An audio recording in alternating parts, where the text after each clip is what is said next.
পুরুষ মানে ক্ষমতা, পুরুষ মানে ক্ষমতা, ক্ষমতা। চোখ যেদিকে ঘুরবে বউ বাচ্চা সেদিকে ঘুরবে, তার নাম ক্ষমতা। তো আপনি ক্ষমতা কিভাবে দেখাবেন? আপনি তো ভাঁড়ুয়া হয়ে গেছেন। ভাঁড়ুয়া বুঝেন না?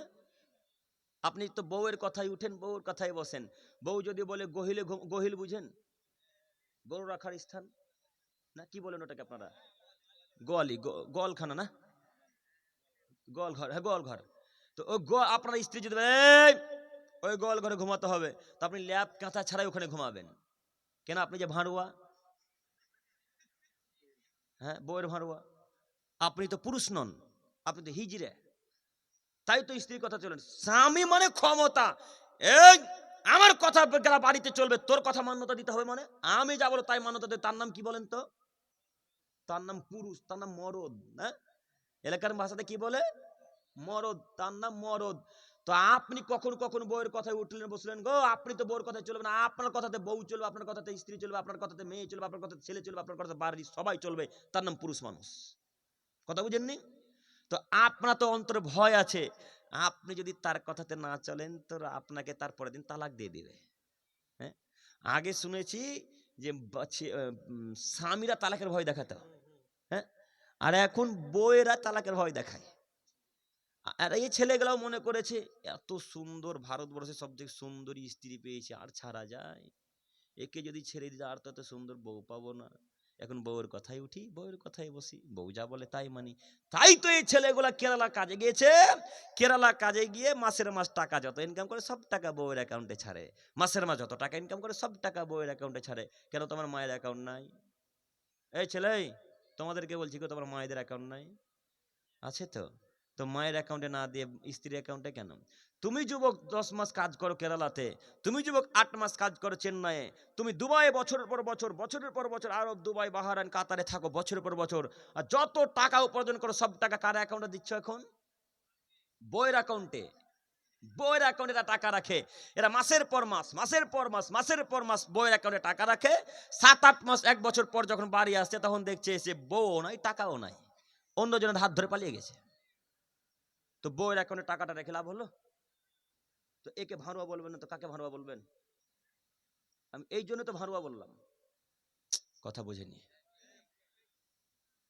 যদি মায়ের অ্যাকাউন্টে টাকাটা আপনি দিতেন তো বছর শেষে হয়তো 10 থেকে 20 হাজার টাকাও দেখতে পেতেন। যদিও আপনার মা আপনার ভাতিকে টাকা দিয়ে দিয়েছে, এই জন্য তো রাখেন না। না, আপনাদের কথা, আপনাদেরই কথা।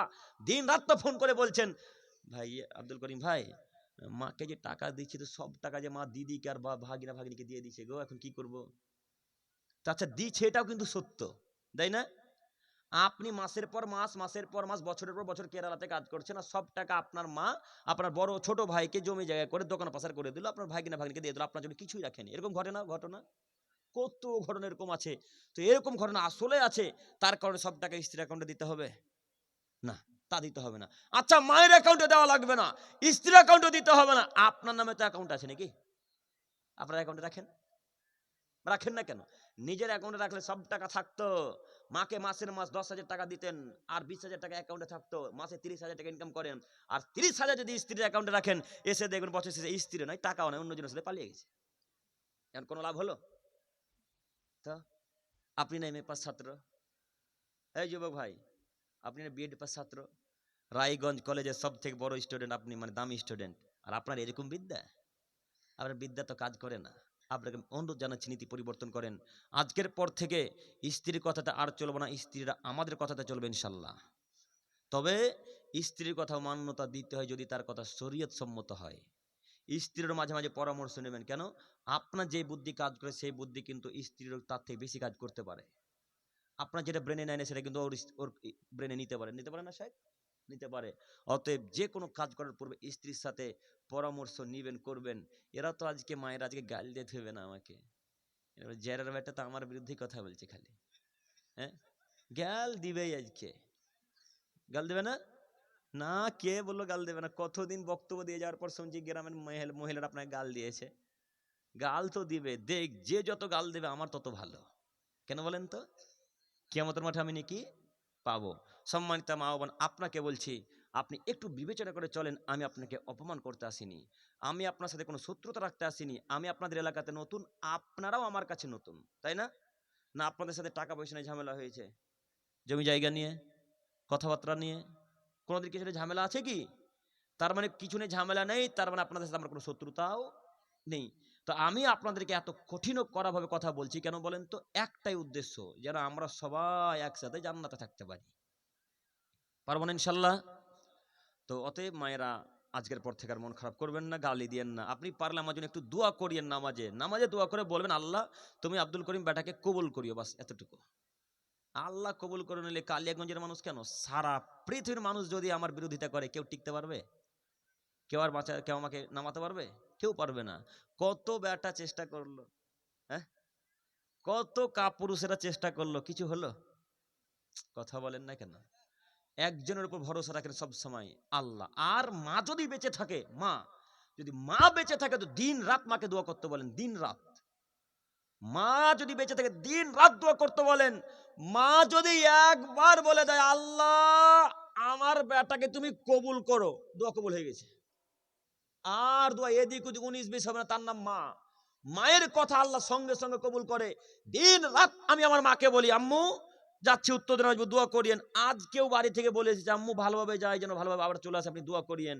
দিন রাত দোয়া করতে বলবেন, দিন রাত দোয়া করতে বলবেন। তো মা তখনই দোয়া করবে যখন আপনি মায়ের মন জয় করে রাখবেন, তাই না? তো মাকে তো টাকাই দেন না, মা এখন দোয়া করবে? মা তো এখন দোয়া করবে, মা এখন বদ দোয়া করবে, মা বলবে তুই ধ্বংস হয়ে, তুই মরে যা। মা যদি বলে ধ্বংস হয়ে যায়, এই ছেলেটা ধ্বংস হবে। আর পৃথিবীর কোন আলেম, পৃথিবীর কোন মুলবি, পৃথিবীর কোন বৈজ্ঞানিক, পৃথিবীর কোন প্রধানমন্ত্রী, রাজা আর একে বাঁচাতে পারবে না ধ্বংস থেকে। একজন বাঁচাতে পারে, তার নাম মা, আর একজন হচ্ছে আল্লাহ। মা যদি আবার বাক্য ঘুরিয়ে বলে, আল্লাহ আমি রাগের মাথাতে কথা বলে ফেলেছিলাম, আল্লাহ তুমি আমার ছেলেকে ধ্বংস করিও না, আল্লাহ তুমি আমার ছেলেকে ভালো রেখো, আমার ছেলেকে দুধে ভাতে খাও, আল্লাহ তোমার ছেলের টাকাতে বরকত দাও, আল্লাহ তোমার ছেলের ব্যবসাতে বরকত দাও, এই কথা যে মা একবার বলে দেয়, দেখবেন টাকা কোন দিক থেকে আসছে, কোন দিক থেকে আসছে আপনি টেরই পাবেন না। তার নাম মা। মায়ের মন জয় করতে পারবো না ইনশাল্লাহ? ইনশাল্লাহ।